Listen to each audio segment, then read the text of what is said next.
Bonjour à tous, bienvenue dans un nouvel épisode de Quand le mariage devient un cauchemar, épisode 10. L'épisode 10 de Quand le mariage devient un cauchemar, le mariage le plus attentionné qui soit, très éducatif, inspirant, une série révélatrice. Allez, les amis, plongeons dans ce nouvel épisode. Voyons, étonnons-nous de ce qu'il contient. Plongeons-y, les amis. Clara et sa famille, j'étais en train de dîner pendant qu'ils étaient à table, la fille a dit à sa mère, la mère, j'ai hâte d'être à demain. Je suis heureuse que tu ouvres ton restaurant demain, et je suis très, très contente. Je ne peux vraiment plus attendre. Et la mère a répondu, moi-même, je suis très, très heureuse. Je suis tellement, tellement heureuse. Quand j'y pense, demain sera le jour le plus heureux de ma vie. Ce sera le jour le plus heureux de ma vie, et j'attends cela depuis si longtemps, et maintenant c'est arrivé, et maintenant c'est possible pour moi. Je suis si heureuse. Je peux déjà imaginer comment sera demain. Et la fille s'est tournée vers le père et a demandé au papa, Papa, et toi? Quels vêtements vas-tu porter demain? Pour l'événement de maman?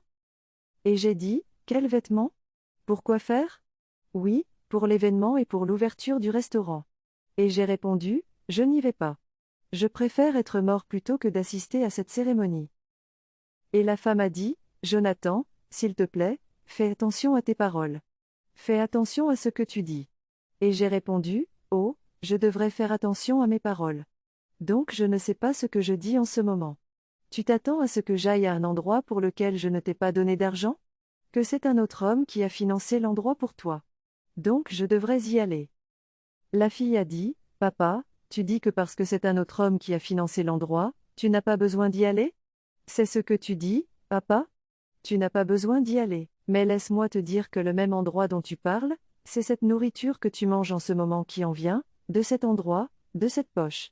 Donc en fait, tu manges de la nourriture qui vient indirectement de la poche d'un autre homme. Et la mère a dit, béni, puis le père a dit, ah, il fallait qu'elle parle. Maintenant tu peux ouvrir ta bouche et me répondre, n'est-ce pas? Tu peux ouvrir ta bouche et me répondre parce que maintenant tu as grandi, et les garçons te courent après. Et elle a répondu, non, ce n'est pas comme ça, papa. Ce n'est pas comme ça, papa. Mais tu sais de quoi je parle. Elle sait ce que je veux dire. Je ne parle pas de ça. Il a répondu, d'accord, alors de quoi parles-tu? Tu t'attends à ce que moi, ton père, j'aille m'asseoir dans un endroit pour lequel je n'ai pas payé. Je n'ai pas donné à ta mère de quoi commencer, qui a été financé par un autre homme. Ils vont juste s'asseoir là en tant que quoi? En tant comme stupide que je suis, n'est-ce pas? C'est ce que tu dis? Je devrais y aller et m'asseoir là-bas comme un homme stupide que je suis. Non, dis-moi. Dis-moi. Donc je vais m'asseoir là-bas et suivre et dire, oh, c'est ce que tu dis? Pour quelque chose pour lequel je n'ai pas donné d'argent à ma femme, qu'elle a fait contre ma volonté. C'est ce que tu me dis? Puis il a continué à me parler. La fille a dit, d'accord, tu sais quoi? Papa a eu le culot de me gifler. Quelle absurdité? Qu'est-ce qui t'a pris? La femme, la mère, a renversé le verre d'eau. Elle a renversé l'eau. Et elle a dit, maman, tu as renversé mon eau. Pourquoi? Et elle a répondu, je t'en verserai à nouveau. Tu as de la chance que ce soit ça que je t'ai versé. La prochaine fois que tu essaies encore cette absurdité, ce sera de l'acide que je verserai sur toi. Je t'ai élevé. Je t'ai donné l'éducation dont tu as besoin. Je t'ai élevé comme une mère. Mais tu as quand même choisi de ne pas écouter. Tu as été irrespectueuse. Tu as été irrespectueuse et grossière. Et les gens qui te voient maintenant penseraient que je ne t'ai pas du tout élevé. Ils penseraient que je ne t'ai pas du tout donné d'éducation. Mais j'ai fait de mon mieux. J'ai fait de mon mieux en tant que mère. Que veux-tu de plus? Te rends-tu compte que ton père était celui qui pourvoyait à nos besoins, qui subvenait et répondait à nos besoins maintenant qu'il est sans emploi? Quoi? Pourquoi lui parlerais-tu de manière dégradante, de manière irrespectueuse? Parce qu'il n'a plus rien pour s'occuper de nous. Hein? Et la fille a dit, je te défendais, maman. Je prenais ta défense. Et elle a répondu, est-ce que je te l'ai demandé? Est-ce que je t'ai envoyé parler pour moi? Est-ce que je t'ai demandé de parler pour moi? L'ai-je fait? Je t'ai dit maintes et maintes fois, reste en dehors des problèmes entre moi et mon mari. Je ne veux pas que tu t'impliques dans quoi que ce soit que j'ai avec ton père. Ce ne sont pas tes affaires. Pour l'amour du ciel, ce ne sont pas tes affaires. Reste en dehors de ça. Reste en dehors de ça. Je t'ai élevé. Et maintenant ton père pense que c'est moi qui te dis quoi faire, quoi dire. Pourquoi? Quand tu mets ton nez dans ce qui ne te concerne pas, dans ce qui ne t'appelle pas, et elle a dit, j'essaie de me battre pour toi, maman. Cet homme t'a insulté, t'a rabaissé. Il t'a insulté. Et elle a répondu, donc ce ne sont pas tes affaires même s'il m'a insulté? Ou s'il m'a maltraité de quelque façon? C'est entre elle et mon mari. C'est entre elle et mon mari. Maman, j'essaie de me battre pour toi. Donc si se battre pour toi maintenant t'a fait me verser quoi dessus, tu m'as versé quoi dessus? C'est le même homme qui te manque de respect, qui te maltraite. Et la mère a dit, non, je ne veux pas que tu te battes pour moi, Béni. C'est entre moi et mon mari. Béni, reste en dehors de ça. Reste en dehors de ça. Je ne veux pas que tu sois impliqué là-dedans. Reste en dehors de ça et occupe-toi de tes affaires. Je ne cherche pas ton combat. Je peux me battre pour moi-même. Reste en dehors de ça.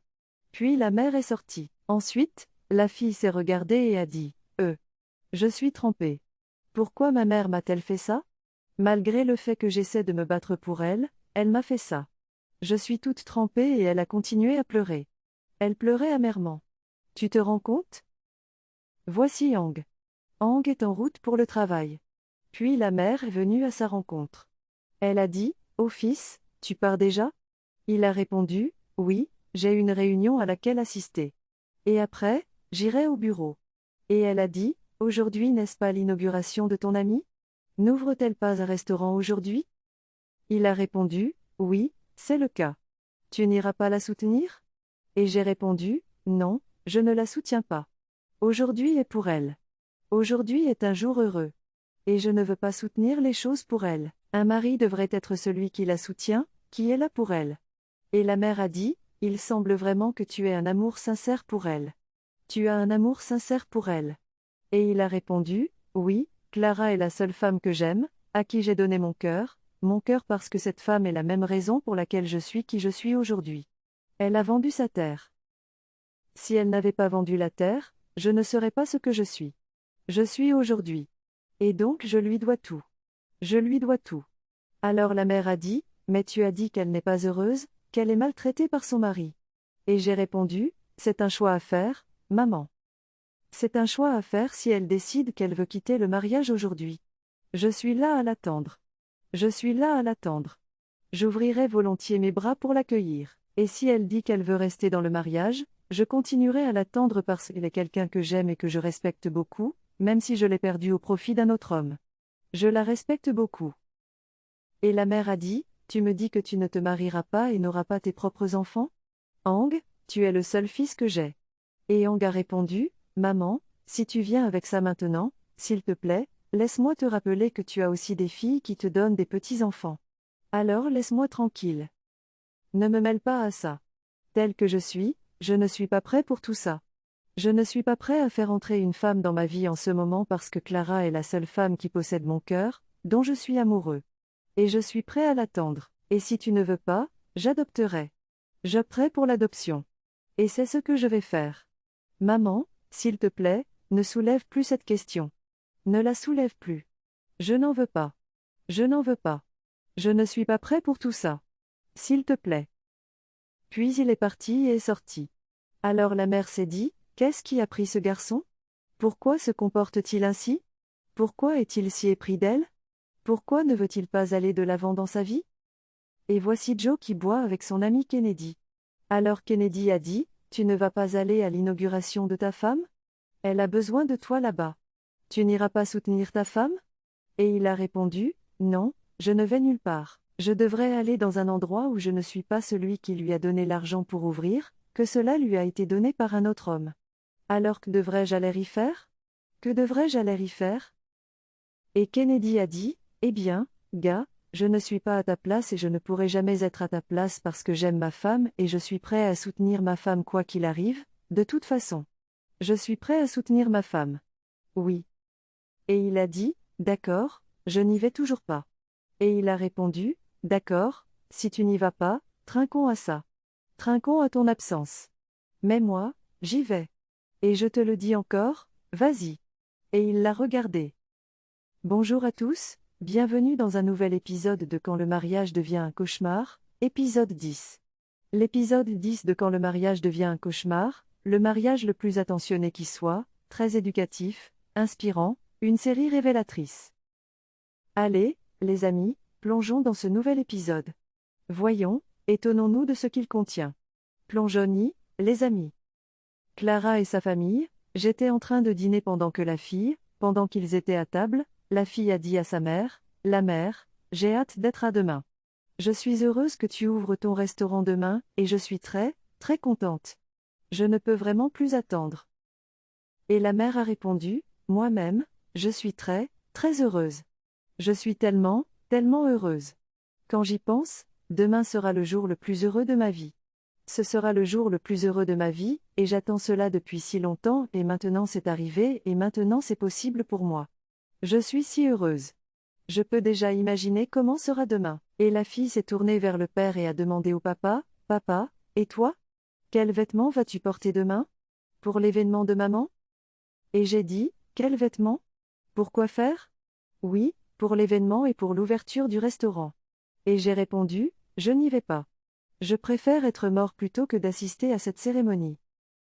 Et la femme a dit, Jonathan, s'il te plaît, fais attention à tes paroles. Fais attention à ce que tu dis. Et j'ai répondu, oh, je devrais faire attention à mes paroles. Donc je ne sais pas ce que je dis en ce moment. Tu t'attends à ce que j'aille à un endroit pour lequel je ne t'ai pas donné d'argent? Que c'est un autre homme qui a financé l'endroit pour toi. Donc je devrais y aller. La fille a dit, Papa, tu dis que parce que c'est un autre homme qui a financé l'endroit, tu n'as pas besoin d'y aller? C'est ce que tu dis, papa? Tu n'as pas besoin d'y aller, mais laisse-moi te dire que le même endroit dont tu parles, c'est cette nourriture que tu manges en ce moment qui en vient, de cet endroit, de cette poche. Donc en fait, tu manges de la nourriture qui vient indirectement de la poche d'un autre homme. Et la mère a dit, béni, puis le père a dit, ah, il fallait qu'elle parle. Maintenant tu peux ouvrir ta bouche et me répondre, n'est-ce pas? Tu peux ouvrir ta bouche et me répondre parce que maintenant tu as grandi, et les garçons te courent après.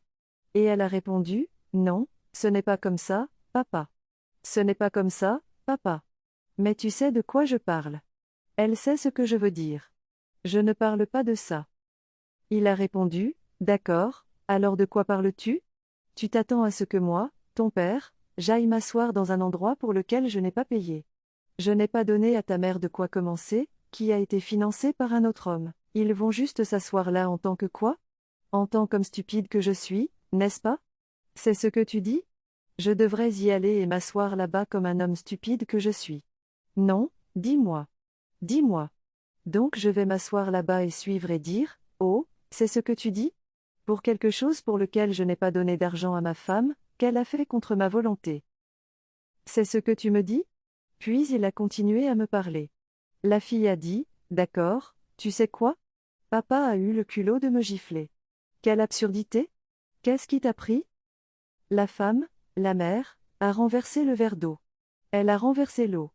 Et elle a dit, maman, tu as renversé mon eau. Pourquoi?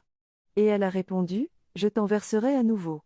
Tu as de la chance que ce soit ça que je t'ai versé. La prochaine fois que tu essaies encore cette absurdité, ce sera de l'acide que je verserai sur toi. Je t'ai élevé. Je t'ai donné l'éducation dont tu as besoin. Je t'ai élevé comme une mère. Mais tu as quand même choisi de ne pas écouter. Tu as été irrespectueuse. Tu as été irrespectueuse et grossière. Et les gens qui te voient maintenant penseraient que je ne t'ai pas du tout élevé.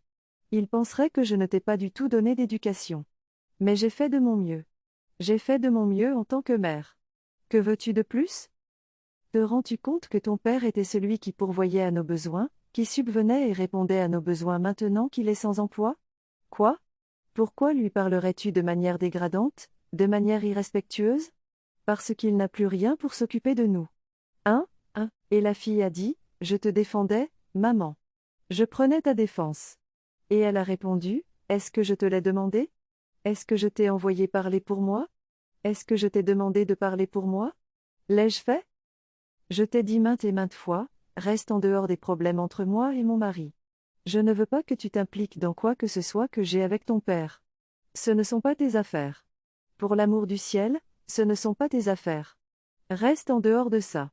Reste en dehors de ça. Je t'ai élevé.